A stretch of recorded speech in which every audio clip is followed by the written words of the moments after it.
Exchange programme की पर जो समझौता हुआ है दोनों देशों के बीच में, वो तस्वीरें आप देख रहे हैं। बिल्कुल, भारतीय संस्कृति, हमारी शक्ति, हमारी सॉफ्ट पावर, जिस तरह की कल्चरल डिप्लोमेसी यहाँ पर प्रधानमंत्री नरेंद्र मोदी लगातार बढ़ा रहे हैं, उसी की एक झलक यहाँ पे दिखती है जब सांस्कृतिक के क्षेत्र में अहम समझौता ज्ञापन पर हस्ताक्षर हो रहे हैं। भारत और क्रोएशिया के बीच आज भारतीय संस्कृति विश्व के हर एक देश में बेहद लोकप्रिय है।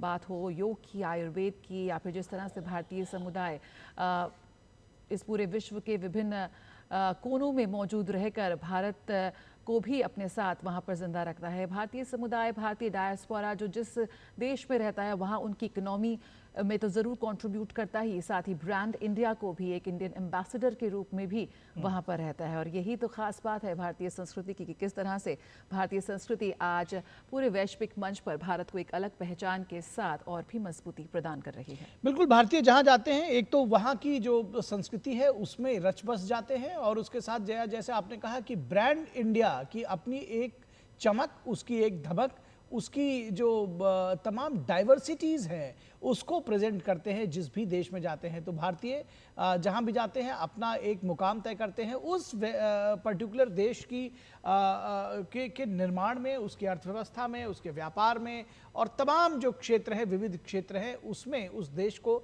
मजबूती प्रदान करते हैं, सहयोग प्रदान करते हैं। और ऐसे में अधिकांश देशों में भारतीयों का के विषय में जो नज़रिया है कि बहुत शांतिप्रिय, मेहनती और ऐसे लोग हैं जो need to be loved, and जिसको कहते हैं कि उनके विषय में बहुत पॉजिटिव एटीट्यूड के साथ में देखा जाता है। और ये एक भारत की, जब हम सॉफ्ट पावर की बात करते हैं तब ये लगता है कि भारतीयों का जिस तरह से तमाम जगहों पर वेलकम होता है, और ख़ास तौर पर जो आईटी के पेशेवर हैं, जो कंप्यूटर के क्षेत्र में, सॉफ्टवेयर के क्षेत्र में पेशेवर हैं, उनके विषय में जो इंडियन ब्रेन की बात कही जाती है वो सब देखने को मिलता है। और ऐसे में क्रोएशिया उससे अछूता नहीं है। दरअसल कुल मिलाकर मैं ये कहना चाहता हूँ, वहाँ पर 17,500 से अधिक भारतीय मौजूद हैं, और वो जो एक भारतीयता की पहचान है उन्होंने क्रोएशिया में भी उसको भी जीवंत रखा है। तो ये जो द्विपक्षीय वार्ता हुई है इसमें आपसी हितों से जुड़े तमाम मुद्दों पर बातचीत हुई है। भारत और क्रोएशिया के बीच कई समझौतों पर हस्ताक्षर हुए हैं, जिनमें एग्रीकल्चर, फिशरी और फॉरेस्ट्री महत्वपूर्ण है। कल्चरल एक्सचेंज प्रोग्राम का एक्सटेंशन जो है 2030 तक, वो भी बेहद महत्वपूर्ण है। और इसके अतिरिक्त भी और तमाम क्षेत्रों में समझौते हुए हैं जिसके विषय में हम आपको और अपडेट्स देते रहेंगे।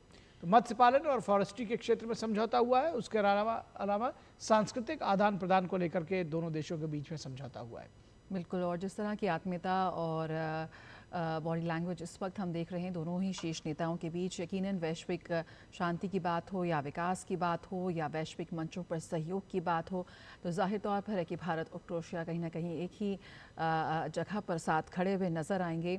और जिस तरह के कूटनीतिक दृष्टिकोण के लिहाज से भी भारत और क्रोएशिया के संबंध बेहद महत्वपूर्ण है, और प्रधानमंत्री नरेंद्र मोदी की जो ये यात्रा है उस लिहाज से भी बेहद महत्वपूर्ण मानी जा रही है। जी, हमारे साथ ख़ास मेहमान जुड़े हुए हैं, एम्बेसडर अशोक सज्जनहार जुड़े हुए हैं, डॉक्टर राहुल मिश्रा हमारे साथ जुड़ गए हैं जो कि school of international studies JNU से हैं। तो अगर आप इन तस्वीरों को देख पा रहे हैं डॉक्टर अशोक सज्जनहार, कैसे वर्णन करेंगे? अब एक राजदूत के तौर पर, एक फॉरेन एक्सपर्ट के तौर पर, सीनियर डिप्लोमेट आप रहे हैं, इन तस्वीरों में बॉडी लैंग्वेज